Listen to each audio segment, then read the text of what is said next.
একদা এক বয়স্ক দম্পতি নদীর পাড়ে এক কুটিরে বাস করত।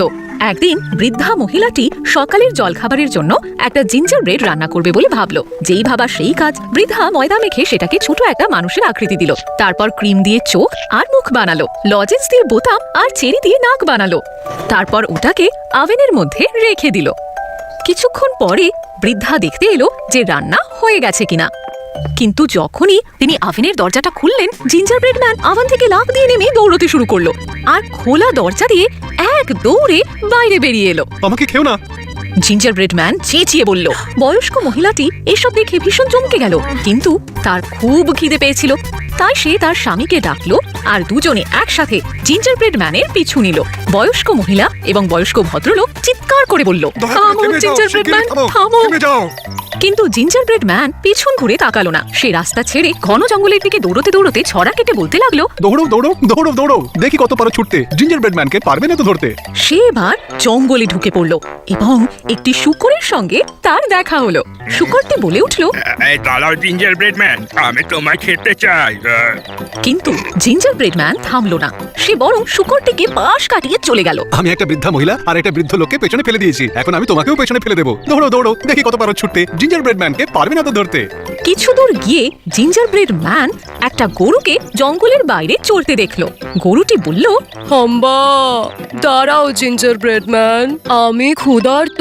কিন্তু গরুর চেয়ে জিঞ্জার ব্রেড ম্যান ছিল অনেক বেশি দ্রুত। আমি একজন বৃদ্ধা মহিলা, একজন বৃদ্ধ লোক আর একটা মোটা শূকরকে পেছনে ফেলে দিয়েছি, আর আমি তোমাকেও পেছনে ফেলে দেবো। দৌড়ো দৌড়ো, দেখি কত পারো ছুটতে। জিঞ্জার ব্রেড ম্যানকে পারবে না তো ধরতে। গরুটিও এবার জিঞ্জার ব্রেড ম্যানের পিছু নিল। সে শূকর, বয়স্ক লোক এবং বয়স্ক মহিলার পিছনে দৌড়তে শুরু করলো। কিন্তু জিঞ্জার ব্রেড ম্যান ছিল সবার থেকে দ্রুত। আর একটু পথ যাওয়ার পরেই জিঞ্জার ব্রেড ম্যান একটি ঘোড়ার সামনে এসে দাঁড়ালো।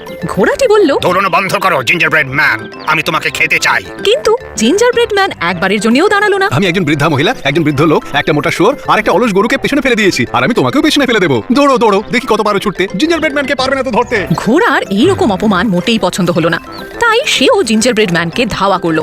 ঘোড়াটি গরু, শূকর, বৃদ্ধ লোক আর বৃদ্ধা মহিলার পিছনে দৌড়তে শুরু করলো। কিন্তু জিঞ্জার ব্রেড ম্যান আরো জোরে দৌড়তে থাকলো। শিগগিরই সে একটি নদীর সামনে এসে দাঁড়ালো। এই যা, আমি যদি ভিজে যাই তাহলে আমি গলে যাব, আর আমি যদি নদী পার না করি তাহলে ওরা আমাকে ধরে ফেলবে। এবার আমি কি করি? আর তখনই একটা চালাক শিয়াল সেখানে এসে উপস্থিত হলো। শোনো, আমি তোমাকে নদীটা পার হতে সাহায্য করছি। তুমি আমার পিঠে চড়ে বসো আর আমি সাঁতরে তোমাকে ওপারে নিয়ে যাব। কিন্তু জিঞ্জার ব্রেড ম্যান শিয়ালকে ভরসা করতে পারলো না।